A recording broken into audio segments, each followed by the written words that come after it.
Hi and welcome to another video tutorial. In this video tutorial I'm going to be talking about cybersecurity and in particular social engineering. So what is social engineering?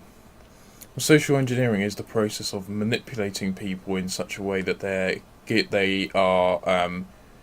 give up confidential information to you. So for example they might be manipulated in such a way by an attacker to give up their password to a particular website. So social engineering is the process of manipulating people into giving up confidential information such as a password. And there are four types of social engineering that you need to know about. So the types you need to know about are blagging, phishing, pharming and shouldering. So let's take a look at blagging first of all. So blagging is a form of social engineering where an attacker invents a scenario, so often in order to gain the victim's trust, which increases the chances of their victim voluntarily giving up confidential information. And blagging often involves the attacker doing some research into the victim to improve the legitimacy of their scenario in the mind of the victim, so it will make their scenario more believable to the victim. So an example of this might be that an attacker uses a blagging technique to try and convince someone that they're actually speaking to their bank over the phone rather than the attacker that they're actually speaking to, and then the attacker may be able to get them to voluntarily give up their PIN number. So how can users be protected from a attacker using a blagging technique? Well, users can phone or email a company that the attacker says they're from before providing any information to check that the person on the that they're speaking to is legitimate and from that particular company. And companies can also produce advertising campaigns to make consumers aware of the information that they'll ask for through different channels of communication. Okay, so that's blagging. The attacker invents a scenario to gain the trust of the victim, uses this to get the victim to voluntarily give up personal information. Users can protect themselves by checking with the company that the person that they're speaking to is legitimate and from that company. And company advertising can also help to increase consumer awareness of what they will and will not ask for in terms of information over the phone or other method of communication. So let's move on then to look at phishing.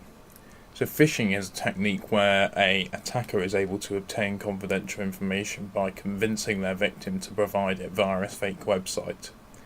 So typically the way a phishing attack might occur is an attacker would send an email or an SMS message to the victim, and the message would appear to be from a legitimate company. The victim then may be convinced to click on a link to a website which again appears to be legitimate and from a legitimate company, and because they think it's from the website is from a legitimate company, they are convinced into providing confidential information to that website. Okay, so an attacker will send a link to a victim to a fake website, and because the link and the email or SMS message with the link and also the fake website look legitimate, the user is convinced into giving away their confidential information to the fake website. So how can users be protected? Or email providers can add spam filters to their services to reduce the chance of a user seeing a scam email. Users can check the email address that a message has been sent from to see if it seems to be legitimate or not. Companies can provide users with information about the types of emails they'll send, including what information they'll ask for via email or indeed SMS.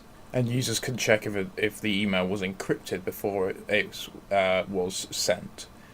If it hasn't been encrypted, then it's unlikely to be from a legitimate company, because most companies nowadays will encrypt their messages to consumers. Okay, so that's phishing attacks. An attacker sends a link to a fake website to a victim, either via email or SMS usually. The user is convinced into clicking on the link and providing fake confidential information to a fake website. Now let's take a look at pharming attacks. So pharming is a type of cyber attack where the user of a legitimate website is redirected to a fake website which looks to be legitimate, and they're then convinced to provide confidential information to a fake website. So a user of a legitimate site is redirected to a fake website. The user is convinced that the fake site is still the real site, so provides confidential information to a fake website.